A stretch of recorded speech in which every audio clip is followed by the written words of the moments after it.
Bienvenidas, bienvenidos a este taller de introducción al tarot terapéutico.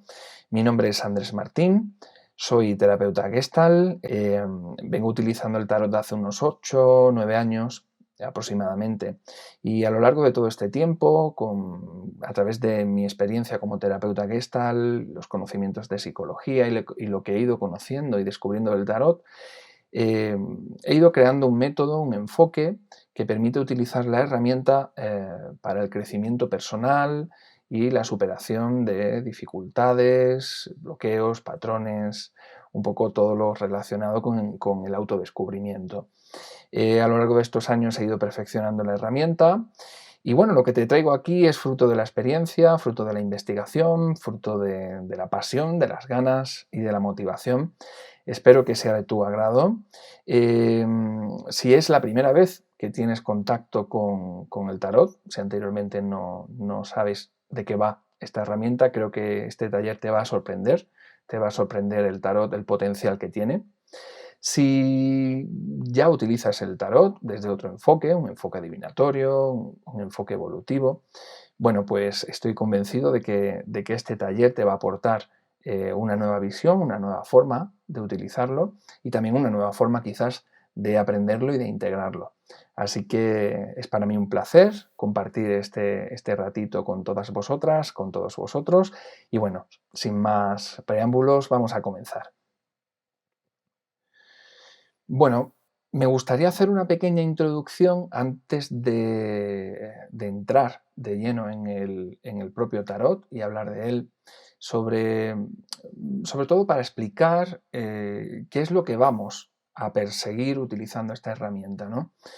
Y nada mejor que empezar por la infancia y comprender la infancia pues como la etapa de nuestras vidas donde construimos nuestra identidad, lo que somos, cómo somos, y también en esa etapa vamos descubriendo cómo es el mundo que nos rodea, ¿no?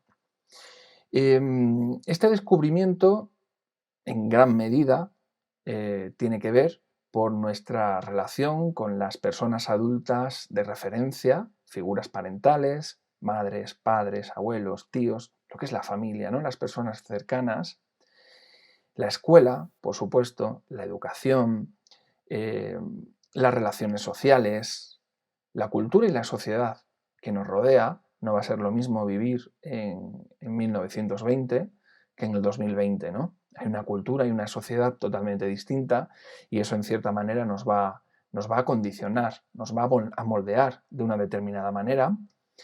Y por supuesto, por último, nuestras experiencias y nuestras vivencias personales.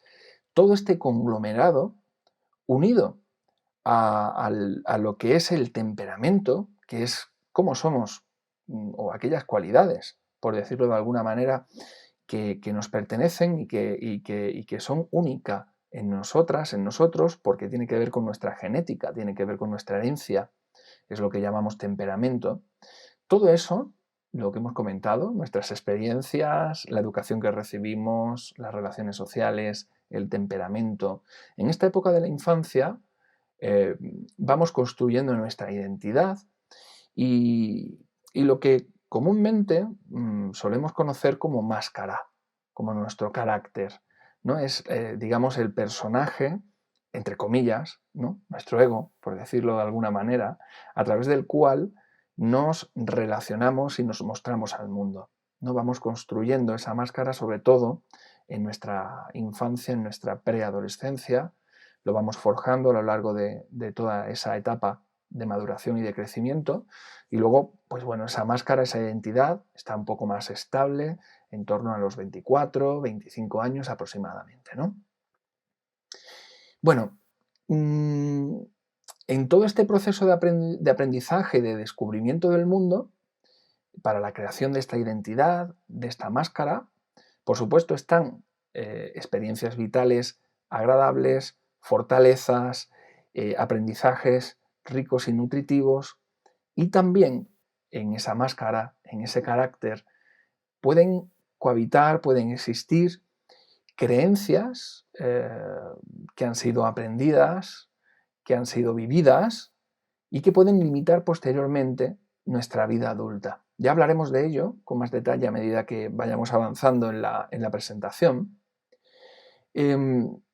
porque no todo es, como dice el dicho, ¿no? No todo es de color de rosa. Obviamente, la infancia es una etapa muy bonita. Algunas personas no tienen la suerte de tener una infancia agradable, ¿no? Va por grados, pero por líneas generales, si tenemos una infancia, vamos a etiquetarla, entre comillas, normal, no es una palabra que me guste utilizar, pero para que me entendáis, en principio vamos a tener muchas experiencias positivas que nos van a nutrir, pero también por este camino de construir nuestra identidad vamos a absorber, vamos a adquirir creencias, conductas que igual de adultas no nos van a venir bien. En este proceso también van a existir potencialidades, habilidades, que pueden estar escondidas o rechazadas, porque no fueron o bien estimuladas o bien aprobadas, ¿no? Puede que nuestros padres, nuestras madres, con toda la buena voluntad del mundo, por supuesto, nos han intentado educar de la manera que mejor han podido, pero en ese camino puede que se nos quede en el tintero, en la sombra, que como lo que conocemos como sombra, muchas potencialidades, muchas habilidades que pueden quedar escondidas o rechazadas, porque nos condicionan la opinión de las personas que son importantes para nosotros, sobre todo en la infancia, como comento, ¿no? Todo esto al final se va transformando o se puede ir convirtiendo en una serie de patrones, en una serie de pensamientos que son limitantes porque limitan nuestra forma de ser, limitan nuestra esencia, nuestra autenticidad, y que luego vamos a reproducir de adultos, ¿no? Luego todos estos patrones los vamos a repetir, sobre todo cuando nos vinculamos, y como os comentaba, seguramente hemos aprendido de nuestras figuras de referencia, de nuestras figuras parentales. Todo esto lo comento pues para explicar un poco, para introducir brevemente qué consiste un proceso de crecimiento personal, ¿no? Básicamente yo creo que de una forma intuitiva estoy seguro que te darás cuenta que el proceso de crecimiento personal, por hacer un resumen antes de entrar en la diapositiva, va a consistir en deconstruir todo lo limitante que hemos podido construir en nuestra infancia o en nuestra adolescencia, ¿no? Fundamentalmente aquí te pongo en la diapositiva que un proceso de crecimiento personal tiene como varios ingredientes. Uno de ellos es darte cuenta, ¿no? Darnos cuenta de cuáles son esas creencias que tenemos sobre nosotros, sobre nosotras y sobre el mundo que limitan nuestra visión sobre quiénes somos y sobre el mundo que habitamos, ¿no? Limitan en cierta manera nuestra vida.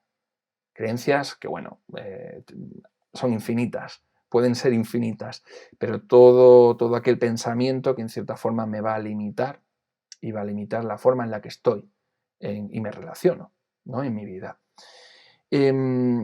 Por tanto, el proceso de crecimiento personal trata de darse cuenta de si tengo creencias que me están limitando y en qué me están limitando, ¿no? Luego, por otra parte, como he acabado de comentar, que es probable que en la infancia, porque no nos hayan estimulado o porque incluso no hayan aprobado determinadas aptitudes, eh, el proceso de crecimiento personal también consiste en descubrir estas habilidades, estas características que están reprimidas para integrarlas, para incorporarlas a mi identidad, para incorporarlas a mi vida, porque al final pueden estar guardadas en ese cajón herramientas que pueden ser muy interesantes, habilidades que pueden ser muy interesantes en mi vida, ¿no? Y en el proceso de crecimiento personal también tratamos como de perseguir un poco, más que perseguir, descubrir cuáles son estas habilidades. Al final, si te das cuenta, repito, constantemente el darse cuenta, el tomar conciencia, es algo que utilizamos mucho en la Gestalt, ¿no? En la terapia Gestalt. Se trata también de tomar conciencia, de darnos cuenta de estos patrones aprendidos que estamos reproduciendo, que podemos reproducir cuando nos relacionamos con otras personas y que en cierta manera nos pueden llevar a situaciones o a actuar de formas que no sean sanas. Se trata también como de detectar estos patrones para comprenderlos, para deconstruirlos en cierta manera y estar y relacionarnos de una forma más sana. También un punto que es muy importante y que te coloco aquí en la diapositiva, el proceso de crecimiento personal o de autodescubrimiento también consiste en darme cuenta o ser consciente de mis emociones y de mis necesidades. Esto parece como algo que en un primer momento cuando se escucha parece como que choca, ¿no? ¿Cómo no me voy a dar cuenta de mis necesidades? Pero créeme cuando te digo que en muchas ocasiones eh, tenemos necesidades que no estamos atendiendo, ¿no? Y eso, en cierta manera, puede provocar una cierta tensión en nuestro organismo, que, bueno, de una manera o de otra, al final termina expresándose quizás de una manera no sana, ¿no? El no atender una necesidad, sea cual sea, al final puede llevarte a un estado de apatía, de decaimiento, ¿no? De poca energía, de falta de vitalidad. Bueno, son síntomas, ¿no? Que pueden tener que ver con no escuchar qué es lo que necesito, atenderlo y saciar esa necesidad. Esto es un poco un resumen, bueno, esto podríamos hacer una charla solo y exclusivamente hablando de estos factores, ¿no? Simplemente es una pequeña introducción para entender que en nuestra infancia nos quedamos o asumimos creencias, patrones, ideas que luego de adultos reproducimos y que igual no nos vienen bien. Igual necesitamos deshacernos de ellas e incorporar aspectos de nosotros, de nosotras, más sanos, más genuinos, más auténticos, ¿no? Que sí nos pertenecen y que sí forma parte de nosotros y de nosotras. Un poco el crecimiento personal es de construir, no romper la máscara, no romper el ego, porque es necesario para relacionarnos y para estar en el mundo, pero sí sanearlo y también tenerlo integrado, ¿no? Que no haya partes rechazadas, que no haya aspectos de nosotros, de nosotras que no nos guste, ¿no? Sino crear ahí un equilibrio y una armonía. Eso es un poco el proceso de crecimiento personal. Esto te lo cuento, pues para a partir de aquí hacerte una introducción a cómo con el tarot terapéutico podemos ayudar a explorar todos estos aspectos que te estoy contando, ¿no? También quería aprovechar para comentarte que si estás interesado o interesada en aprender a utilizar el tarot de forma terapéutica, al final de esta clase te voy a dar un par de pautas que te van a permitir, pues, tras escuchar esta charla, ponerte en práctica y utilizar un poco la herramienta. Es como concentrar toda mi experiencia de estos años en casi en dos pautas que creo que te van a ahorrar tiempo, porque no son las clásicas de memorizar combinaciones, significados. Bueno, no voy a adelantarte, pero si estás interesado o interesada en practicar un poco con la herramienta, te recomiendo que te quedes hasta el final y estoy seguro que ese regalito te va a venir muy bien. Cuando vas a la librería y te compras una baraja de tarot y la abres, vas a encontrar que está compuesta por 78 cartas. Esto es un aspecto interesante. Por ejemplo, si yo te muestro barajas que seguro que conoces, como la baraja española, la baraja de póker, que son barajas de juegos muy conocidas, muy utilizadas, vas a observar que te lo coloco aquí en la diapositiva, que tienen un patrón muy parecido. Por ejemplo, la baraja española tiene 4 palos, los oros, las copas, las espadas, los bastos. Concretamente está formada por 52 cartas, del as o del 1 al 10, y luego 3 figuras de la corte, sota, caballo y rey. La baraja francesa pues sigue un patrón parecido. En el tarot podríamos decir que hay como dos grupos. Te vas a dar cuenta que la baraja, por una parte, tiene 56 cartas que coinciden un poco con este patrón de los clásicos juegos de mesa, vas a ver que también hay espadas, bastos, copas y oros, del 1 al 10, 4 figuras de la corte concretamente, se añade la reina, tienen el paje o la sota, el caballo, el rey y la reina, ¿no?, que se añaden. Y bueno, hasta aquí esto seguramente no tiene ningún misterio, o sí, ¿no?, porque estas cartas también tienen su punto interesante. Pero si separamos estas 56 cartas del mazo, nos vamos a encontrar con que hay 22 cartas que para nada coinciden o tienen que ver, aparentemente, con un juego de mesa, ¿no? Hay una carta que no está numerada, que es como una especie de comodín, y luego nos encontramos 21 cartas que están numeradas, que vienen representando como escenas o personajes. Bueno, estas 22 cartas, como te comento, no se repiten o no se encuentran en las clásicas barajas de juegos de mesa. Hay aquí un misterio, ¿no? En cierta manera, esto desde luego llama a la curiosidad. Bueno, como te comenté al principio, la baraja de tarot está dividida como en dos grupos. Esas 22 cartas que generan misterio son los llamados arcanos mayores. La palabra arcano quiere decir secreto, son 22 secretos mayores. Y las 56 cartas clásicas o más reconocibles que tienen que ver con que te he presentado anteriormente y que se asocian más a un juego de mesa son los 56 arcanos menores, los 56 secretos menores. Hay una historia aquí, no sé si es leyenda, si es realidad, porque realmente indagar en la historia del tarot es relativamente complejo, porque falta documentación histórica y, y no hay fuentes del todo fiables. Pero te voy a contar la leyenda un poco para que sepas. Se supone, o dice la leyenda, que el tarot inicialmente era un juego de mesa, un juego de cartas, ¿no?, con esos 56 arcanos menores, y que esos 22 arcanos mayores, que hablaban de una historia y tenían un mensaje revelador para el ser humano, el cual te voy a hablar ahora a continuación, fueron escondidas, ocultadas entre los 56 arcanos mayores, ¿no?, como para hacerse pasar como parte del juego, como parte de un juego, de un inocente juego. Todo ello probablemente motivado, según cuenta la leyenda, pues para evitar que la Inquisición tuviera conocimiento de ello, ¿no?, ya que esto pues seguramente tendría que ver con algo pagano y que la Iglesia seguramente perseguía. Bueno, vamos a entrar en materia con el tarot, concretamente el tarot terapéutico.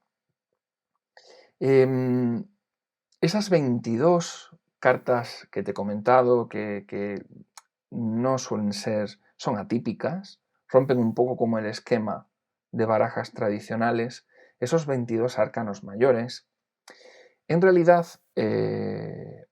están contando todo el proceso de crecimiento personal de los seres humanos. Es como lo conocido, que seguro que te va a sonar, como el viaje del héroe o el viaje de la heroína. Estas 22 cartas narran ese proceso para lograr la plenitud, lograr el autodescubrimiento. Es como una especie de patrón, se descubrió hace relativamente poco, me parece que en los años 30 del siglo pasado, hubo una persona, no me acuerdo de su nombre realmente, que se dio cuenta que todas las narrativas, historias, los mitos, las leyendas, seguían como un patrón, ¿no? Un patrón donde había un héroe o heroína que tenía que vencer una serie de obstáculos, de etapas, de batallas, vencer a un enemigo final para conseguir una recompensa, ¿no?, y poder volver a casa, volver al hogar con esa recompensa, ¿no?, habiendo ganado ese premio. Este patrón, de hecho, si te fijas y te das cuenta, en la mayoría de películas, series, novelas, prácticamente en toda narrativa se sigue como este patrón, ¿no?, en el que hay un protagonista, una protagonista que tiene que superar una serie de adversidades para lograr una meta y obtener una recompensa. De hecho, este patrón del viaje del héroe se comenzó a utilizar en las películas de Disney, por ejemplo, ¿no? Cuando se hizo este descubrimiento, Disney aplicó como este patrón a sus películas, ¿no? A su cine. Bueno, el tarot enfoca este viaje del héroe de cara al crecimiento personal, al autodescubrimiento. Sería muy largo de contarte todo el viaje del héroe, pero básicamente, si conectamos con la primera parte del taller, estas 22 cartas están contando cómo construimos esa máscara en nuestra etapa temprana de vida, los retos a los cuales necesitamos enfrentarnos para ir deconstruyendo todas estas creencias, patrones, etcétera, etcétera, y cómo mirar en la sombra, mirar en lo rechazado, en lo prohibido, en lo escondido, también para incorporarlo, ¿no? Esas habilidades, esas herramientas que te comentaba al principio del taller, que sí que forman parte de nosotros, de nosotras, y que por distintas razones tenemos escondidas. Un poco ese es el viaje de crecimiento personal que te contaba al principio y que el tarot cuenta a lo largo de estos 22 arcanos mayores. De tal manera, de hecho, te hago una pequeña división para que veas un poco estos arcanos mayores que están puestos en orden, ¿no? El comodín o el Joker es esa carta que está en la fila central a la izquierda del todo, que está como fuera de ese cuadrado, de ese bloque.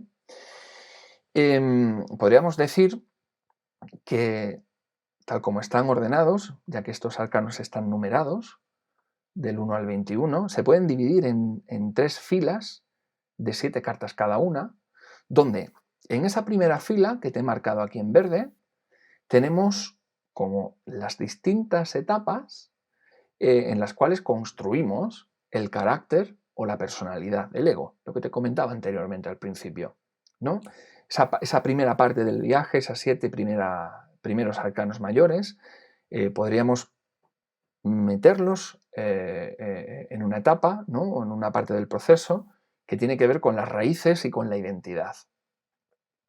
Luego, si avanzamos un poco, nos encontramos que esta segunda fila, esta segunda línea, habla de los retos, los duelos, las despedidas, las resistencias a las cuales, si nos vamos a lo simbólico, el héroe necesita enfrentarse. Si bajamos de lo abstracto y lo llevamos a lo cotidiano, nos habla de todos los retos que necesitamos cruzar, atravesar, enfrentarnos para vencer todas las resistencias y limitaciones que podemos tener, ¿no?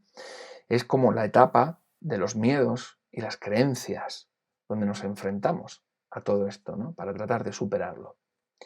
Y luego, en esta tercera fila, nos encontramos pues en el proceso de soltar todo aquello que no quiero o todo aquello que no me sirve y que no me pertenece e incorporar lo que sí es mío, lo que es rico, lo que es nutritivo de mí y que necesito incorporar, integrar para descubrirme, ¿no? Yo lo llamo liberación e integración, justamente por esto que te comento, y es como la línea que habla del autodescubrimiento, de descubrir tal y como somos, con lo que más nos gusta y lo que menos nos gusta, pero todo forma parte de nosotros y de nosotras. Eso viene reflejado en esta etapa. Claro, la pregunta que puede quedar, porque no lo he nombrado todavía, igual te has percatado, no lo sé, ¿quién es el héroe? ¿No? De todos estos arcanos hemos nombrado así por encima estos 21 arcanos numerados, pues obviamente el héroe es esa carta no numerada, ese comodín que no tiene número, que es como si es el viajero, la viajera, el héroe, la heroína, que va etapa por etapa, ¿no? Transitando todos los estados, transitando todo el camino hasta llegar a la meta, a la última carta, la número 21, el mundo, ¿no? Que es la plenitud. Bueno, claro, esta sabiduría que lleva siglos en estos arcanos mayores, es normal que se nos ocurra que podría estar escondidos, ¿no? O se tratara de disimular como una baraja de juegos clásica, porque obviamente tiene un mensaje que puede ser muy potente, ¿no? Y con el pensamiento de la época donde la Inquisición, pues bueno, es normal que quisieran ocultarlo. Cada carta, cada una de esas 22 cartas que te he mostrado en la diapositiva anterior, representan un arquetipo, ¿no? Ahora te explicaré qué es un arquetipo. Representa un arquetipo y tiene sus propias características individuales, ¿no? Sus propias potencialidades, sus propias dificultades. Cada carta habla de eso, ¿no? Digamos que contiene una serie de características, una serie de habilidades, ¿no? De potencialidades y de dificultades. Cada carta tiene como la capacidad, por decirlo de alguna manera, de conectarnos con el lenguaje del inconsciente a través de su simbología, de sus símbolos. Y estos símbolos, es como si fuera el lenguaje de los sueños, ¿no? Nos despiertan en nosotras, en nosotros, sensaciones y percepciones que son las que permiten que podamos con estas cartas, con estos arquetipos, construir un mensaje o narrar una historia. Es decir, cada arcano tiene una serie de símbolos, una serie de elementos que van a despertar en nosotras, en nosotros, una serie de sensaciones y de percepciones concretas. Esas sensaciones y percepciones son las que nos van a ayudar a poder elaborar un mensaje, ¿no? A poder trabajar con el tarot de forma terapéutica.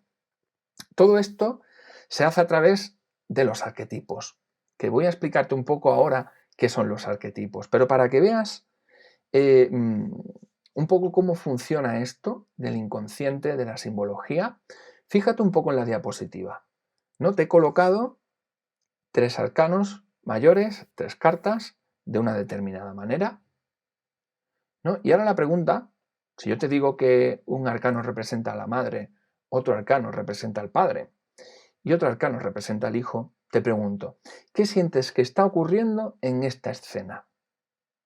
Y se trata solamente de que mires y observes.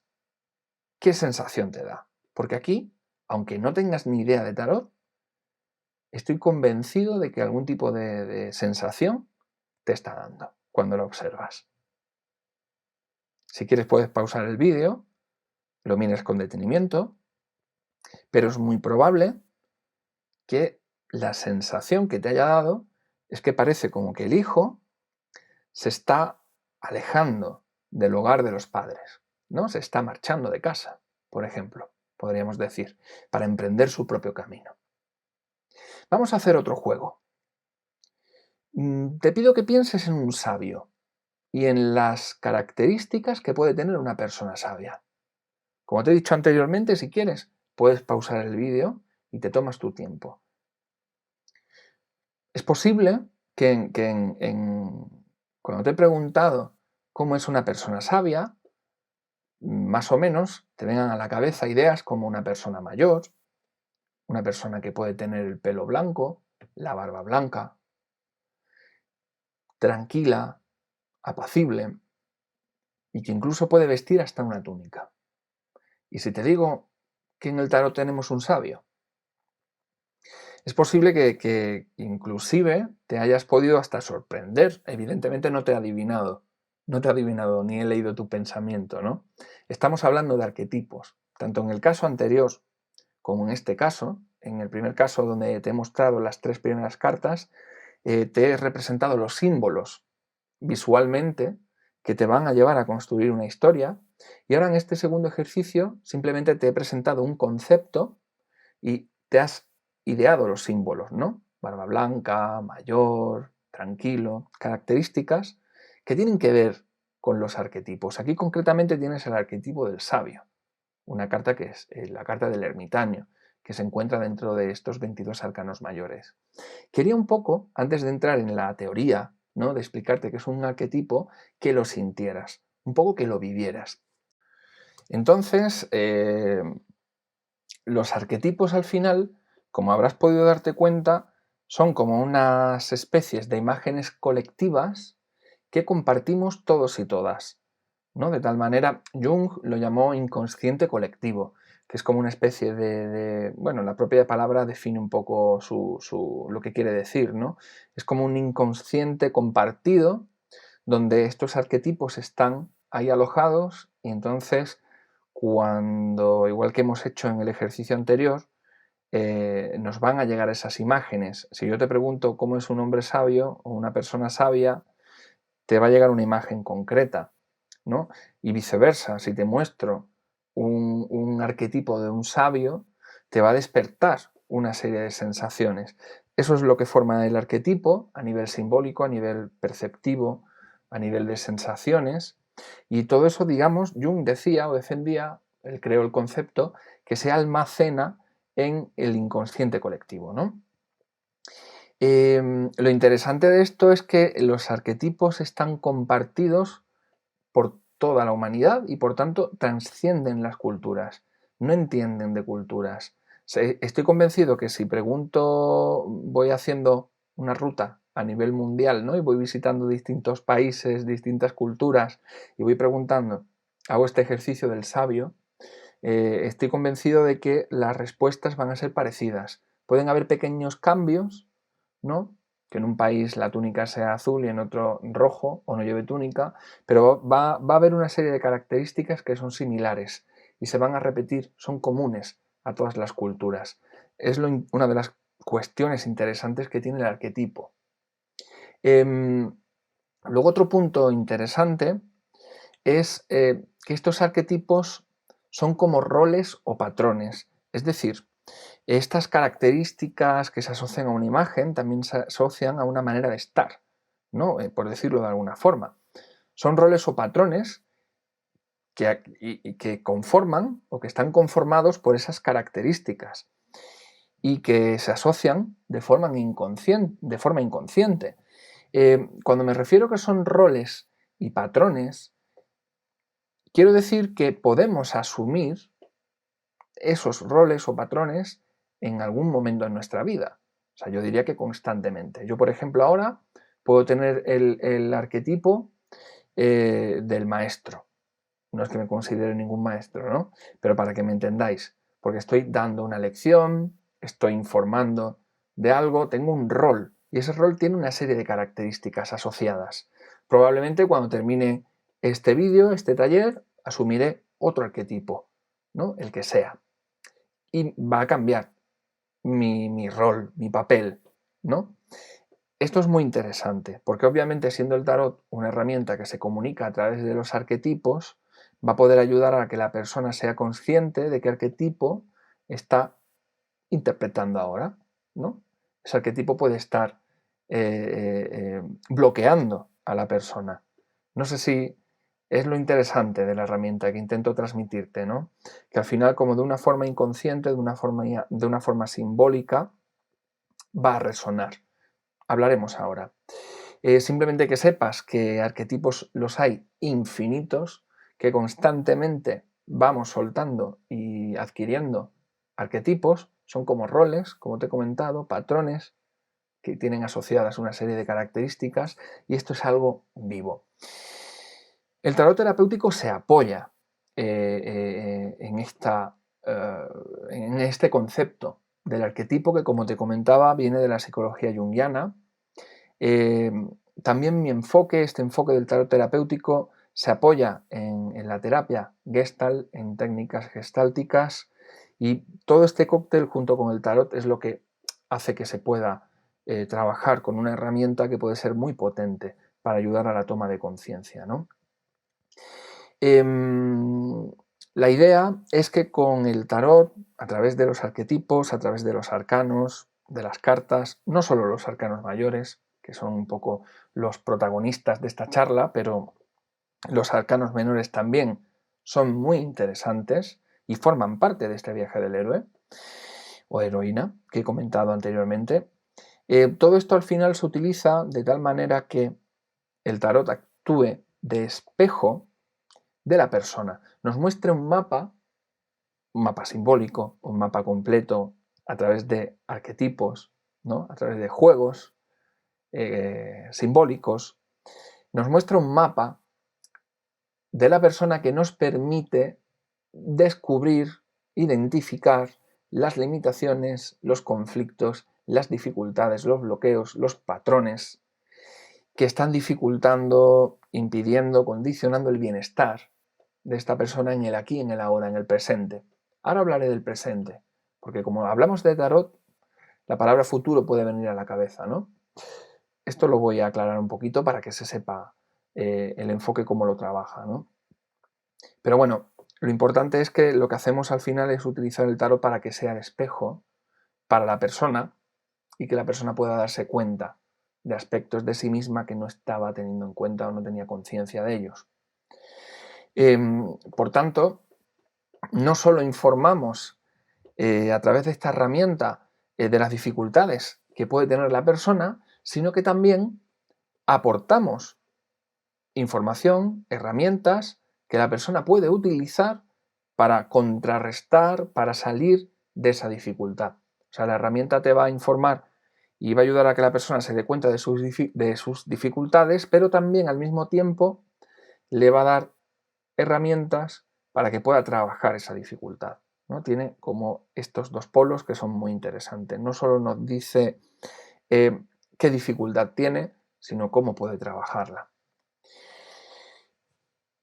Por tanto, al ser un espejo, el tarot está sirviendo de resonante para que la persona pueda darse cuenta y pueda contactar con su mundo emocional y su realidad interna. ¿Esto a qué nos lleva? ¿Para qué sirve? Pues bueno, al final estoy todo el rato hablando de la persona, mundo interno, la persona, lo interno. Porque lo que se busca con el tarot terapéutico es que al final la persona se responsabilice de sí misma, se responsabilice de su dificultad y que activamente pues pueda hacerse cargo, lo trabaje. Esto me refiero porque, claro, tarot se asocia a nivel cultural al futuro, ¿no? A una herramienta que sirve para adivinar el futuro. Y sin entrar en detalle en ello y sin criticarlo tampoco, respeto esa perspectiva, esa visión, ese enfoque, no hablamos con el tarot terapéutico de futuro. Con el tarot terapéutico hablamos de presente. Y es sencillo, porque con el futuro lo que estamos buscando son respuestas fuera, qué va a pasar. Y con el presente estamos buscando respuestas dentro, qué me está pasando. Si nos centramos solo en el futuro, lo que hacemos es como decirle a la persona, mira, esto es lo que va a ocurrir y es lo que va a pasar, ¿no? Porque es el futuro inamovible, es el destino escrito. Si el tarot le refleja a la persona la realidad que está viviendo, esto es lo que te está ocurriendo aquí y ahora, ayudamos a que la persona tome conciencia y además a través de la herramienta podemos obtener recursos que pueden empoderar a la persona, que puede la persona utilizar, como he comentado antes, para trabajar esas dificultades. Entonces le estamos dando un empoderamiento. A mí me ocurre esto, tengo esta dificultad y puedo hacer esto para trabajarlo. Ya depende de mí si asumo esa responsabilidad y hago o trabajo conmigo misma, conmigo mismo, para solventar esa dificultad. Ya depende de la persona está empoderada. Esa es una de las grandes diferencias que puede haber de utilizar el tarot desde un enfoque terapéutico a usarlo con un enfoque adivinatorio, ¿no? Y yo diría que es una de las grandes diferencias que puede haber.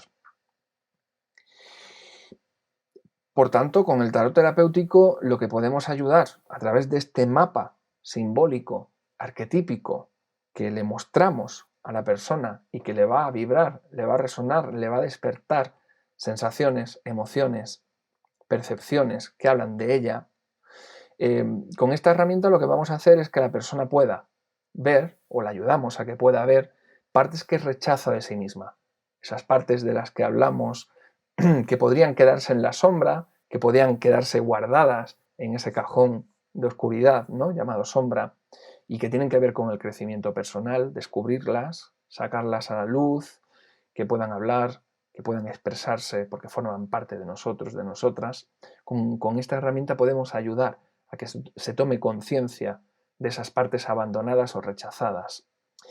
Luego, otro aspecto muy importante con el cual podemos trabajar con el tarot terapéutico son los roles que reproducimos cuando nos relacionamos con otras personas.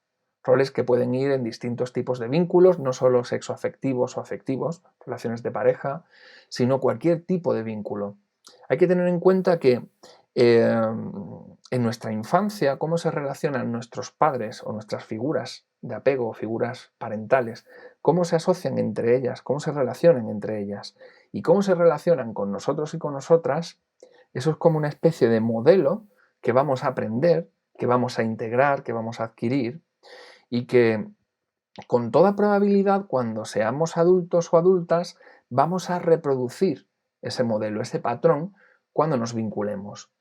Claro, habrá modelos y patrones que sean insanos, ¿no? Dependencia, toxicidad, sumisión, etcétera, etcétera, por enumerar algunos. El tarot ayuda como de forma gráfica a que la persona pueda darse cuenta de cuál es el rol que está asumiendo, el rol que está interpretando o el modelo que está usando a la hora de vincularse.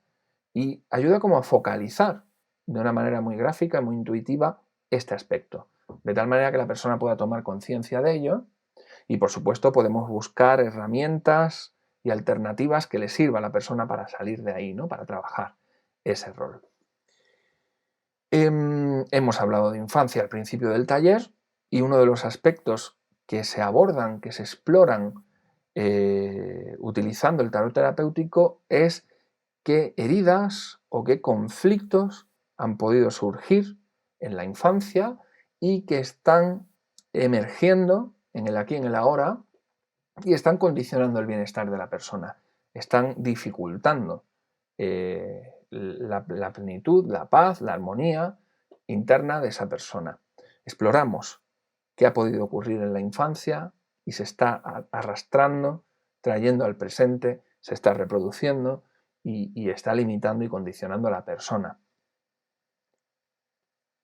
También, por supuesto, con una herramienta tan visual y una herramienta tan intuitiva y tan simbólica, va a crear resonancia, que va a tener que ver y va a ayudar a la persona que pueda tomar conciencia de emociones y necesidades que no está atendiendo, que no está pudiendo atender aquí y ahora.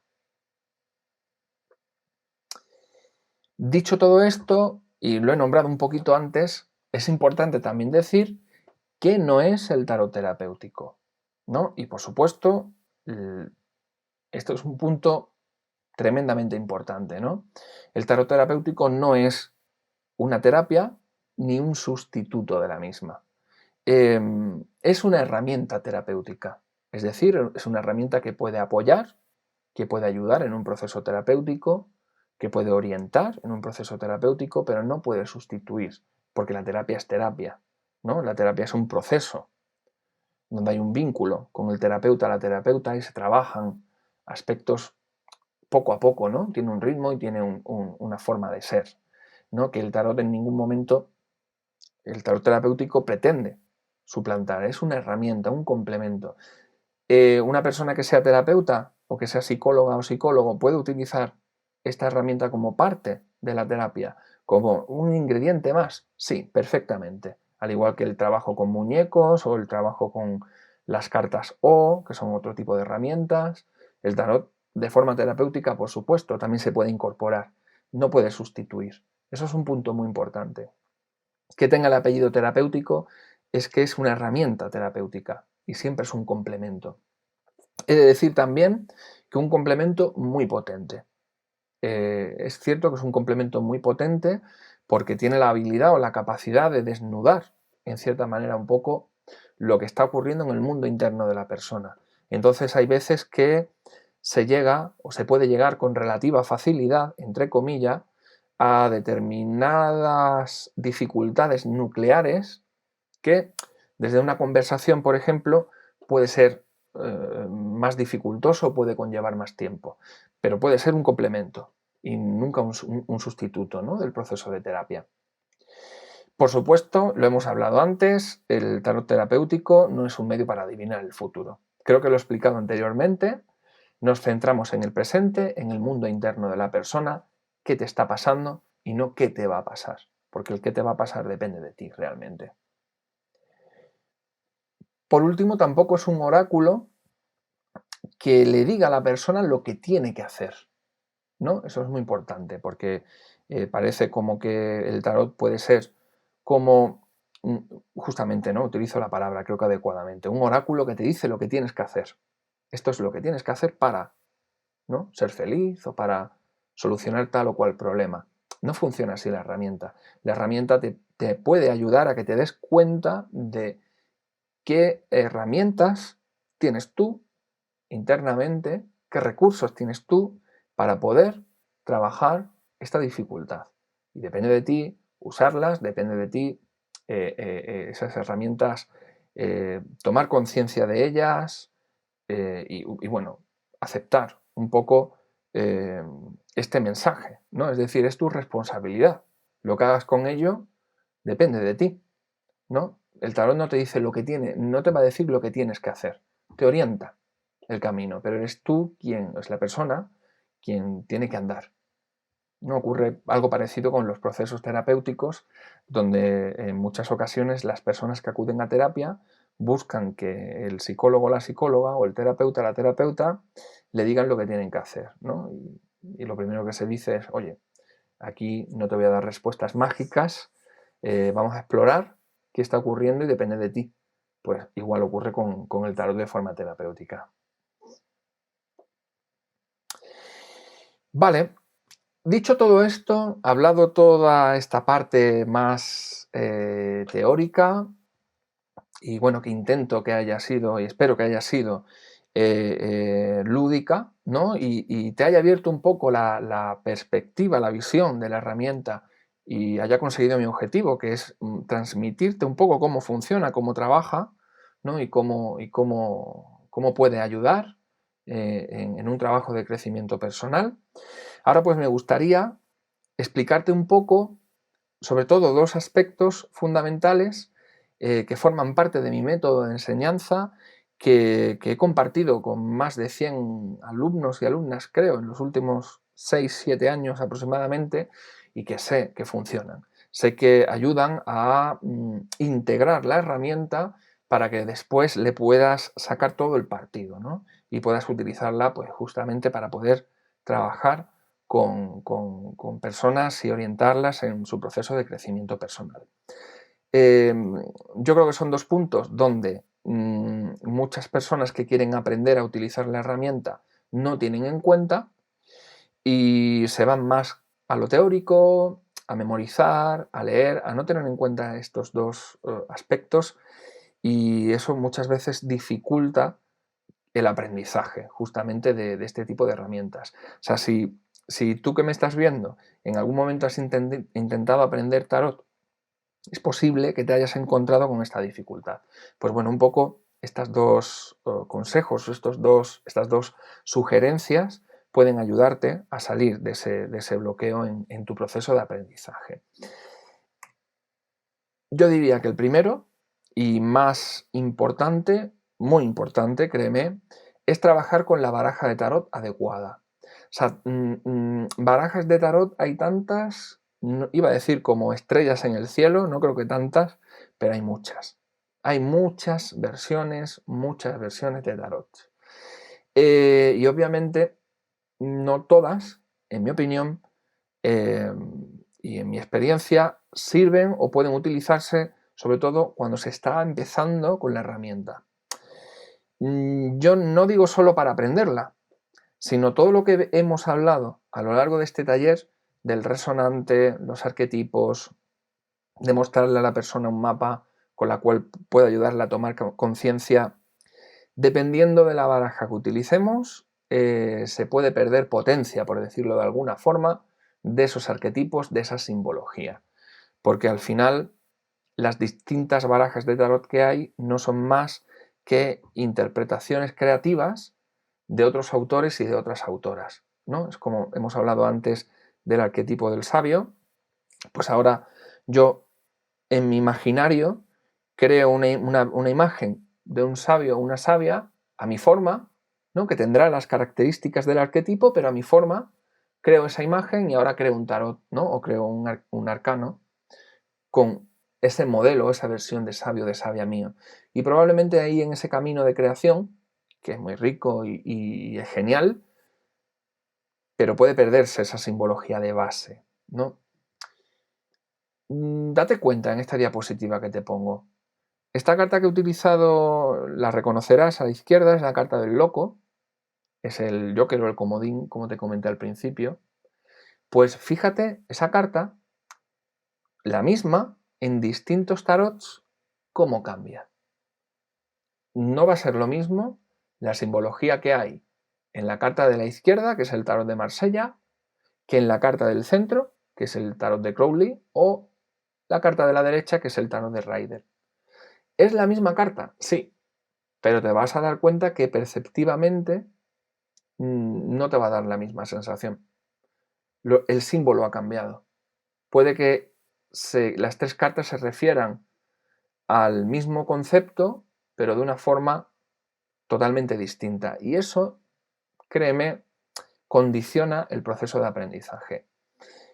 ¿Qué baraja es la que yo recomiendo y sé que funciona y sé que permite integrar estos arquetipos? Porque el proceso de aprendizaje, para utilizar esta herramienta, requiere que integres los arquetipos.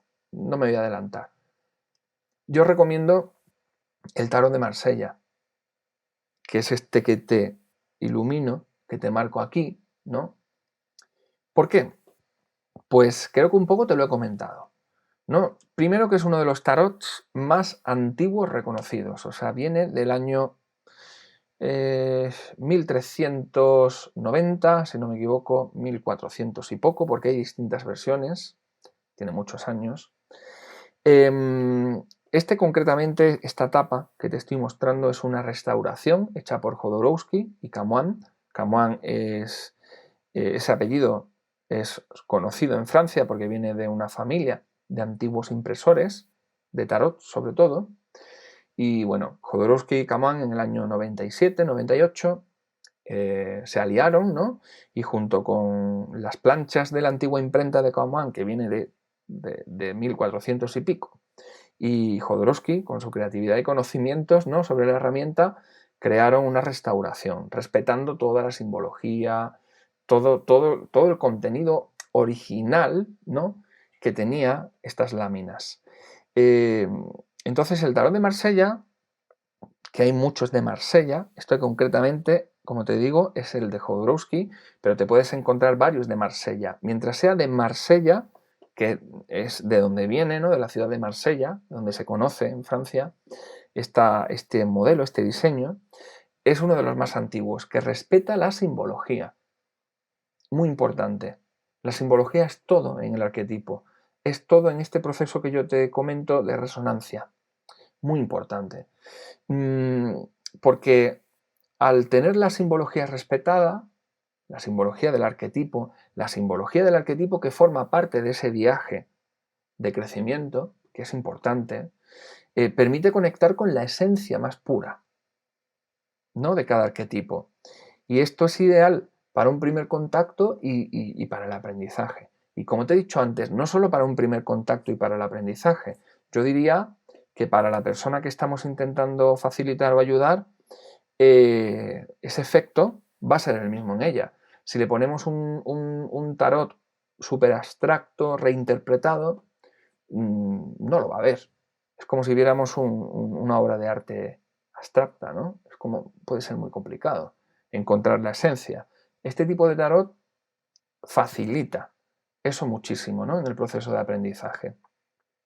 Y evita, como te comento aquí en la diapositiva, que te sugestiones, ¿no?, y que te puedas condicionar por las percepciones o recursos creativos o ideas creativas que ha podido tener otra persona y que pueden alejarse de la esencia del arquetipo, de la esencia del símbolo.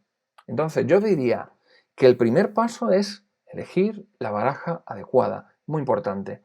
He conocido alumnas, alumnos que antes de ir a mis formaciones tenían dificultades para aprender tarot, para aprender a utilizar la herramienta, para integrar los arquetipos, porque, por ejemplo, estaban utilizando otro tarot, el que fuera, ¿no?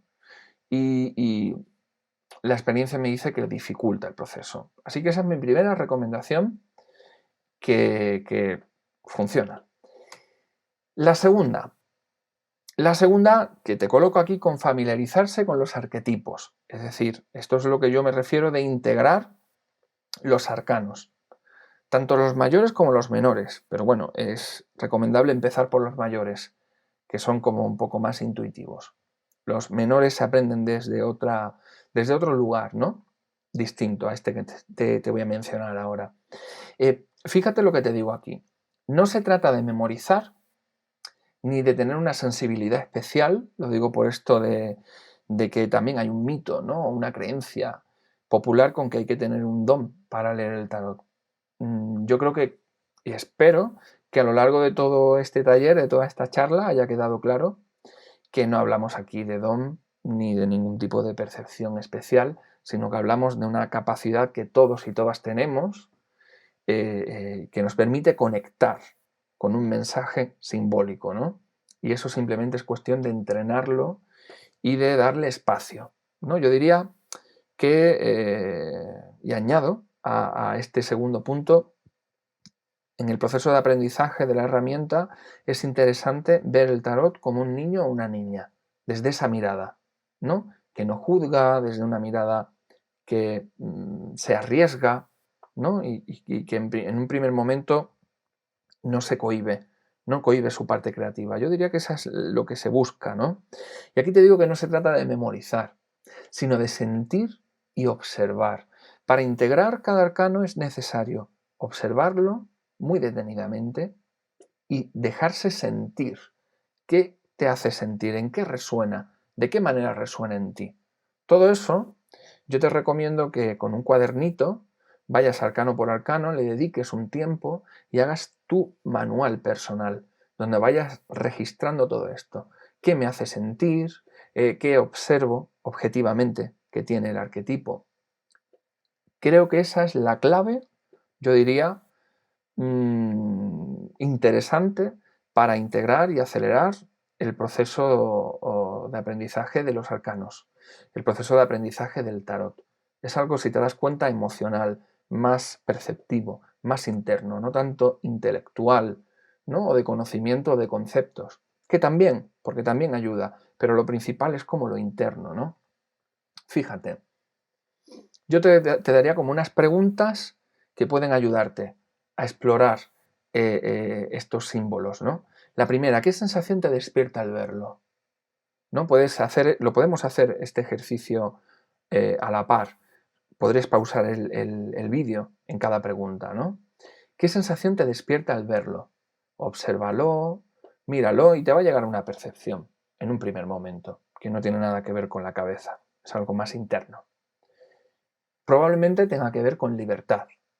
Como cada persona somos única, puede que se te haya despertado otro tipo de sensaciones que también son válidas, pero de forma general suele conectar con la libertad.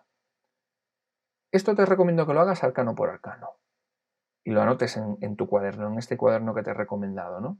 Tu cuaderno de viaje podría ser. Siguiente pregunta. ¿Qué está haciendo el personaje? Es importante observar la carta de forma objetiva y qué está pasando en la escena. ¿Qué está haciendo el personaje? Pues aquí en este caso está caminando. Es lo objetivo. Este arcano está caminando. Otra pregunta. ¿Qué herramientas o elementos tiene el personaje o qué elementos aparecen en la escena, en el caso de que sea una escena y no un personaje? Pero aquí particularmente, ¿qué herramientas o elementos tiene este personaje? Detente, observa, enumera esas herramientas, esos elementos. Probablemente hay más, ¿no? Hay más elementos, pero hayas identificado seguro un bastón y un gatillo. Y ahora de lo que se trata, y aquí es donde hay que dejarse un poco llevar, desde esta parte que todos y todas tenemos, creativa, intuitiva, que juega, la mirada del niño a la niña, a la que me refería anteriormente. Ahora con estas 3 respuestas, detente un momentito y trata de construir una pequeña historia de un párrafo, solo de un párrafo, ¿no? De lo que está ocurriendo en la carta. Aquí no hay nada válido o no válido, ¿no? Cada una va a hacer su versión. Yo voy a poner una propuesta, ¿no? Que creo que puede coincidir con la mayoría. Y es un personaje libre, ¿no? Que es la palabra de la sensación que nos ha dado. Un caminante, ¿no? Porque es lo que está haciendo el personaje, que va hacia donde le apetece. Y ahora nombro los elementos, que se apoya en su bastón, porque un bastón sirve para apoyarse, ¿no? Para sostenerse, y lleva en su atillo todo lo que necesita. Sencillo, ¿verdad? Vale. Y si ahora yo te digo, imagínate cómo podemos ayudar a una persona a través de este pequeño juego que hemos hecho ahora mismo. Pues imagínate que esta carta representa una dificultad para la persona, ¿no? Este arquetipo representa una dificultad para la persona. ¿Cuál es la dificultad que tiene Marta? ¿No? En este ejemplo que te pongo. ¿Cuál es su dificultad? Páusalo, trata de pensarlo. Y Marta puede tener dificultad para sentirse libre, caminar o ir hacia donde necesita y apoyarse en su bastón. ¿Te das cuenta? Date cuenta. Espero que hayas captado uno de los secretos de mi método. No te estoy diciendo que memorices, no te estoy dando una tabla enorme, no, sino te estoy acercando a que sientas, a que observes. Y a partir de ahí vas a poder integrar. Vamos a hacer otro juego, ¿no? Te pregunto, ¿qué dificultad tiene Rocío en sus relaciones sentimentales? Y te muestro estas 2 cartas. Una representa la dificultad de Rocío y otra representa el consejo, la sugerencia que le indica el tarot que le viene bien, ¿no? Para salir de esa dificultad. Te invito a que, utilizando la misma pauta con la carta anterior, la observes, te dejes sentir con cada una de ellas, hagas las preguntas y a partir de ahí intentes ver cuál es la dificultad y cuál es el consejo. Es un pequeño reto que te sugiero y que si sigues las pautas que te he indicado, estoy seguro de que te vas a sorprender. Bueno, hemos llegado al final de este pequeño taller, de este pequeño viaje que con mucho gusto y mucho agrado he compartido con todas vosotras, con todos vosotros. Espero que hayáis aprendido y que hayáis descubierto sobre todo pues una nueva herramienta con la que poder asesorar, orientar, facilitar en el proceso de crecimiento personal a otras personas. Ha sido todo un placer. Hasta la próxima.